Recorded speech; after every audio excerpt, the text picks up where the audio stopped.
Hey everybody, thanks so much for joining us for a second installment of our stories. We're just telling stories of what the Lord has done over our years of ministry, and we're so thankful that you joined us. So many of you let us know that you watched that first episode where we told the story of selling our camper to Jesus, and what an incredible story that was of his faithfulness to reward and pay back, and the generosity explosion that happened as a result of that. So yeah, we're just here to share another story. Yeah, I thought it was a great story. Yeah, it was. I was encouraged. Me too. It's always good to go back and reflect on what God has done and what he's still doing. And I think for us, that's what we're using this time as stirring ourselves up to continue to live out this life of faith that he has called us to, and remembering what he's brought us through. And so we're just encouraged. Yeah, so today we wanted to tell the story about how we were robbed. And we were. It's a true story. And I think to get the full scope of the story, you kind of have to know when this time frame was. So this was in 2008, the fall of 2008. And we got married in March of 2007. So about a year and a half into our marriage. Quick history lesson. Yeah. And during that time, that was when the Lord started to bring back up this idea of aviation with me. I had had that vision at 17, whole other story. And so it's the fall of 2008, and Hurricane Ike is coming up the Texas-Louisiana coastline. And so, everybody's planning, preparing, what are we going to do? And so I had... I'm skipping, again, many details here, but I had already started to look into LeTourneau University up in Longview. And so that was about 2.5 hours north. And so we thought, well, if we're going to evacuate from this hurricane, we might as well go ahead and make the drive up to LeTourneau. That should be far enough out of the way, surely. And we'll go check out LeTourneau while we're up there in Longview. Yeah, and so we went up there to Longview, and unfortunately, it wasn't quite far enough north.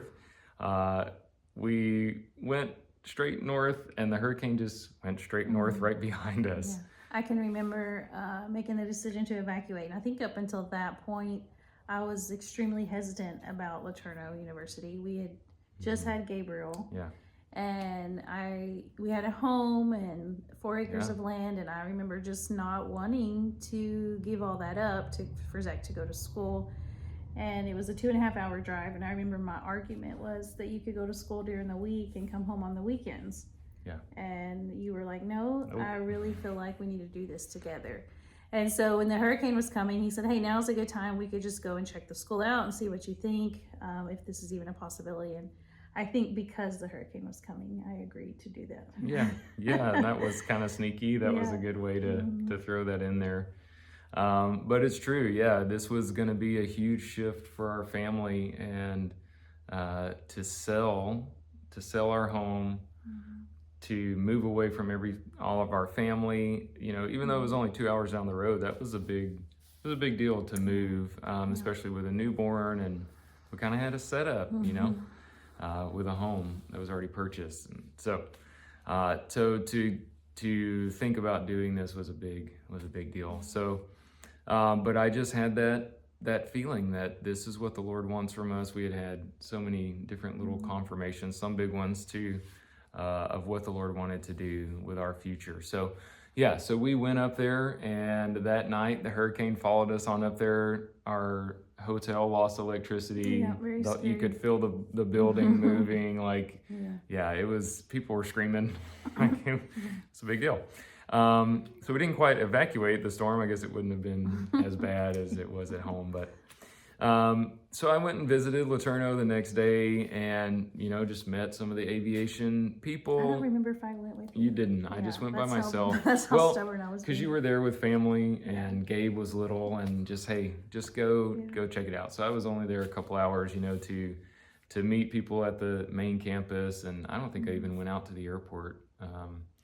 I think I just got information about the program, walked around the campus, that kind of deal.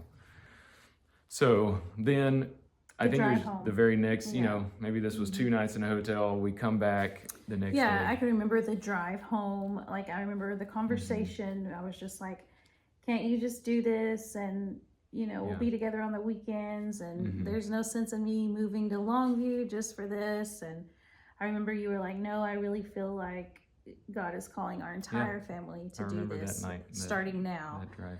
And I was wrestling with that because I didn't want to do it. I wanted him to go to school. I wanted, if God's calling us to go to the mission field, I wasn't as hesitant about that as much as I was like, you want me to leave everything right now and go to school Not for 4 ready. years? I'm not ready. Yeah. And so then I was just like, well, what would we do with the house if we go to school? And what would that look like? We were making And I those probably plans. just said, well, we'll just sell it. Yeah. And so we pull into into our driveway coming back, and the house, you could tell the door was open.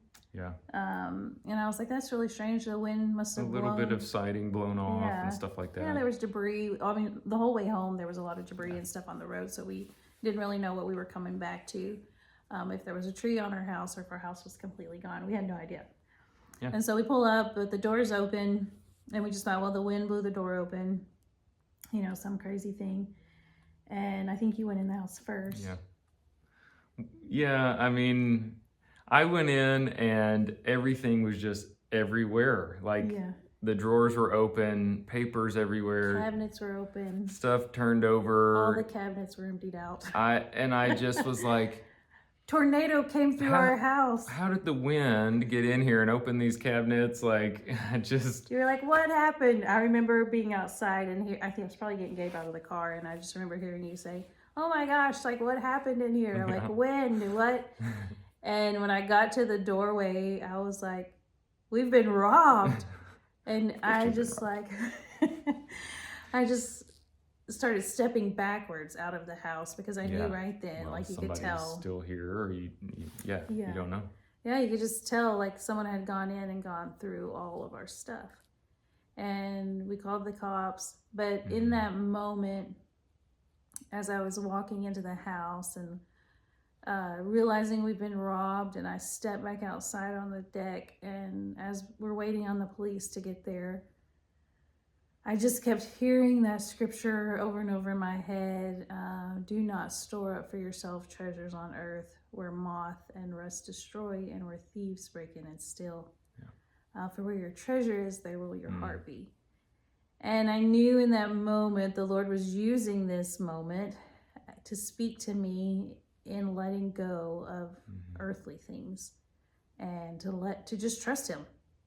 Trusting him in what he had put on your heart, trusting that I could follow you in all of this, that you were hearing from the Lord, but also just trusting that he's going to see us through.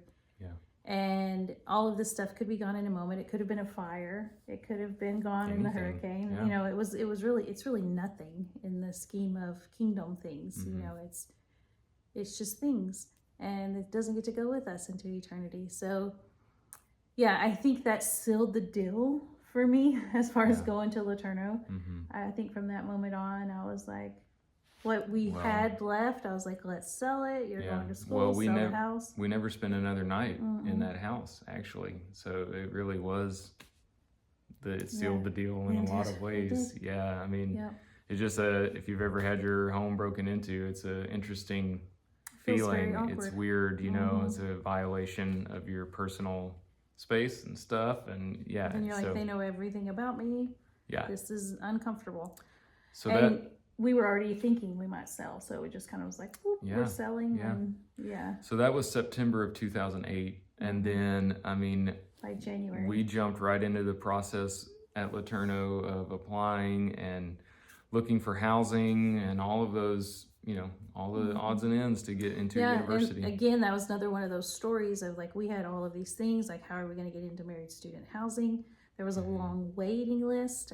They were like, maybe, I think she even said 2 years out. Well, yeah, we were like 16th on the list for 16 apartments, you know, and like people stay there their whole 4 years. So, and we just started praying. We're like, Lord, if you really want us to go, we'd love to live on campus, just be a part of campus family environment. Well, because we only had one car, and I would be going to the airport, and like just to live there on campus with the family. We just said all of that before the Lord, and it was by January, I think November, we got a call Yeah. like, you guys have an apartment if you want it. Yeah, And the lady even said like, well, I'm not sure how this happened. There might have been people that dropped off the list or moved or Yeah. but we went from 16th on the list to having an apartment.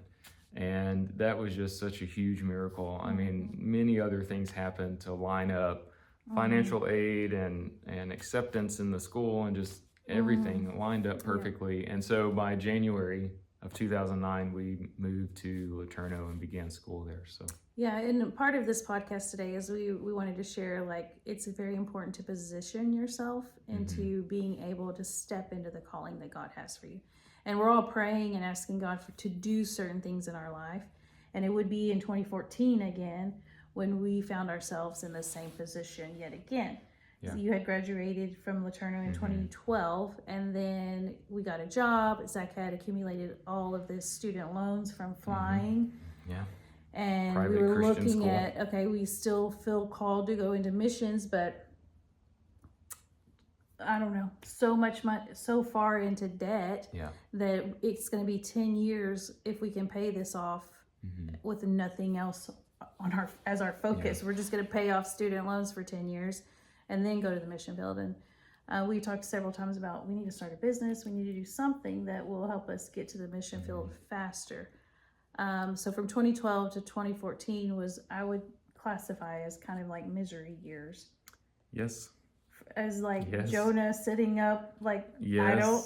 Yeah. It was some Jonah years. Yes, we they were were- trying to make our own thing happen. Yeah. Just we had in our mind what the process needed to be.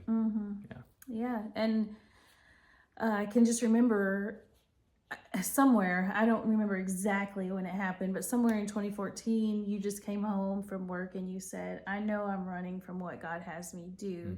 And he's asking us to just trust him and to step out again. And so we called your parents and we were like, can we borrow the RV? We sold everything we asked to get out of our rental agreement. And that was another miracle. We're like, Lord, if you really want us to just step out again and do some crazy stuff, you know, you're going to have to let our landlord let us off the lease on some of these things. Yeah. As we begin to make those steps to go back into pursuing missions, we had some amazing, special, wonderful people come alongside us and said, hey, we see what you're doing. We feel that God has called you guys to be in mission, so we want to take up the loan of student debt and begin to pay that off for you guys, which was one of the biggest things holding us back at that point. Yep. So what we realized in the midst of both of those stories, you know, we had to make steps in order for God to begin to reveal things to us. And sometimes he reveals everything and then you take a step into it. But what we have found most of the time is he challenges us a little more to start taking the steps, and then things fall into place. And so both of those stories, I think, for me, especially when we were selling everything, we moved our little family into an RV. At that point, we had 3 boys living in an RV. By then.